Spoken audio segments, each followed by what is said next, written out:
Saluta a tutti, seconda tappa de Compacqui Ligiani. Oggi siamo in Ewale da Ligiani per parlare di un assoggio, l'assoggio AGEP quasi presidente Marie-Lucie Filippi. RCFM e Compacqui.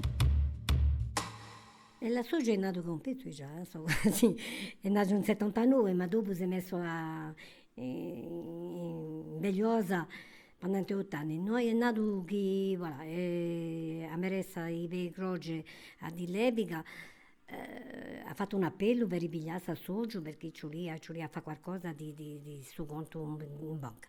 Et de bouche à oreille a fait que voilà, nous sommes réunis et une dame a proposé, Madame Marcelli, a proposé de reprendre et s'il y avait des volontaires. Donc voilà, on s'est tous mobilisés, on était à l'époque, bon, pas mal, hein, une bonne dizaine à vouloir reprendre les rênes. Et ça a tenu 12 ans, et puis l'année dernière, il y en a qui ont baissé les bras, l'âge aidant.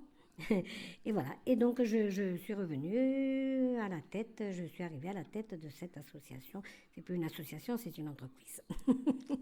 Di attività, ma parlava prima un quadriglio. Un quadriglio è un'attività che mobilizza assai persone, gli piacciono ballare. Questa se tutti i luni, dopo tutti i mercoledì, facciamo cucitura, informatica, pasticceria.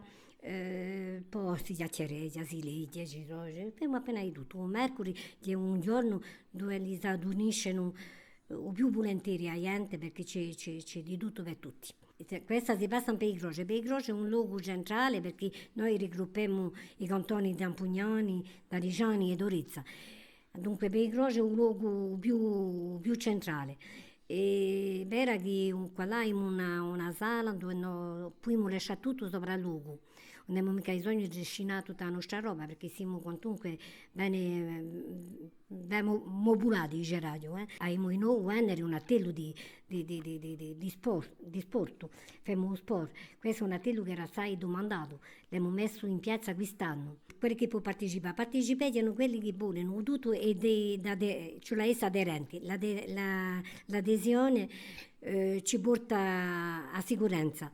Prima, i primi tempi, era riservato ai ritirati, oggi no, oggi abbiamo aperto le porte a tutti, d'altronde abbiamo assai gioventù che bene, assai, una grande parola, assai, ma io a gioventù che bene, ci sono che non hanno mica, che sono sempre in attività, che hanno entre 40, 45 e 50 anni, poi ce n'è di più di noi, di più giovani, ma questi non vengono mica sempre i più giovani, perché facciamo noi attività con le scuole. Raggruppiamo le scuole, quelle da Ligiani, quelle di Lampugnani, quelle di Bei Croce, e li vediamo lattelli, per esempio per Carnavale, li vediamo le maschere, per Pasqua li vediamo i campanili, i grucconi, per Natale abbiamo fatto i petit sablé. Ecco, facciamo sempre qualcosa con le scuole, sempre. Dunque, tutto questo è una lea che mantiene i paesi vivi. E domani staremo in dominio a Suggiadiu per la nostra terza tappa de Compacqui Ligiani. Parleremo di la Ligianinca Trail, sta corsa in montagna. Ne parleremo con Paul Simon Alfonsi e David Poli. A domani. RCFM e Compacqui.